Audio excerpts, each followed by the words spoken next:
নজর রাখবো পরবর্তী খবরের দিকে। সোমবার নন্দীগ্রাম কেন্দ্র থেকে মনোনয়ন জমা দিলেন শুভেন্দু অধিকারী।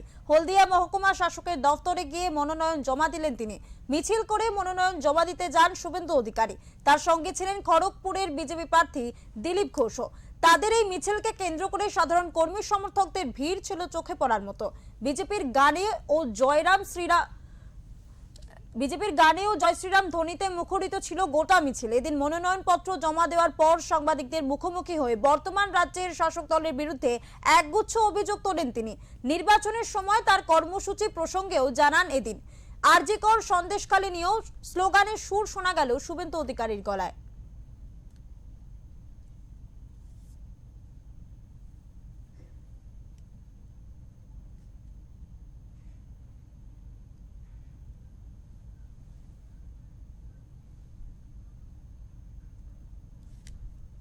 বাকি কাজ জনগণকে সাথে নিয়ে সব জায়গায় পদ্মফুল ফোটানো, এটা আমি করার চেষ্টা করব।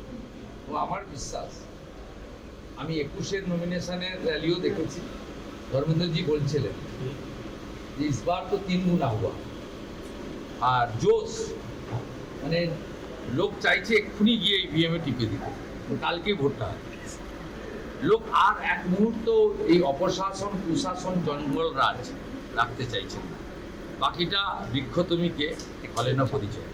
নন্দীগ্রামে আমি আপনাকে বলবো 21-এ কিছুটা ভোটের পাটিগণিতের হিসাবে টাপ ছিল, কারণ তখন নন্দীগ্রামে 64,000 মুসলিম ভোট ছিল।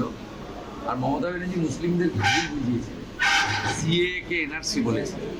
আজকে মুসলিমরা বুঝে গেছে যে মোদিজি আছেন, সুশাসন সুরক্ষা তারা পাবেন।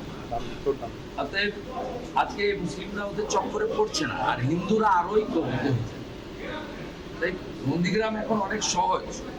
আর ভোটের পাটিগণিতের হিসাবে এসআইআর এর পরে ভবানীপুর তো বিজেপির আবার হয়ে গেছে। ভবানীপুর বিজেপির প্রথম নয়, আমি জিতলে প্রথমবার জেতা হবে না। 2014 সালে যখন মোদীজি প্রথম প্রধানমন্ত্রী হয়েছিলেন, তথাগত রায় দক্ষিণ কলকাতায় প্রার্থী ছিলেন, তখন কিন্তু ভবানীপুর বিধানসভায় বিজেপি লিড হয়েছিল 2000-এর বেশি। অতএব ভবানীপুর বিজেপি চুরি চাপাড়ি ছাপ্পা অবৈধ অনুপ্রবেশকারী মৃত ফেক ভোটার দিয়ে মমতা ব্যানার্জি ভোটে জিততেন, যেটা এসআইআর এর পরে সম্ভব নয়। আর মোদীজি ওখানে আমাকে দাঁড় করিয়েছেন, নীতিন নবীনজি দাঁড় করিয়েছেন গুমনামি রোখার জন্য। 23 তারিখ পর্যন্ত নন্দীগ্রামে থাকবো, রাজ্যেও থাকবো। 24 তারিখ সকাল থেকে ভবানীপুরে থাকবো। 29 তারিখে মমতা ব্যানার্জিকে হারানোর কাজ শেষ করে তারপরে স্ট্রং রুম সিল করে ভবানীপুর ছাড়বো। 4 তারিখে দেখা হবে। মমতা হাটাও বাংলা বাঁচাও, কোনো দুটো মিশন নেই। মোদিজির হাতে বাংলা তুলে দিতে হবে। ডক্টর শ্যামাপ্রসাদ মুখার্জি বাঙালি হিন্দু হোমল্যান্ড দিয়ে গেছিলেন, মমতা ব্যানার্জি জামাতিকরণ করছে। বাংলাকে বাঁচাতে হবে। চাকরি, শিল্প, কৃষকের সম্মান, সর্বোপরি ধর্ষক মুক্ত বাংলা। আরজিকর আর না, আরজিকর আর না, সন্দেশখালী আর না, সন্দেশখালী আর না।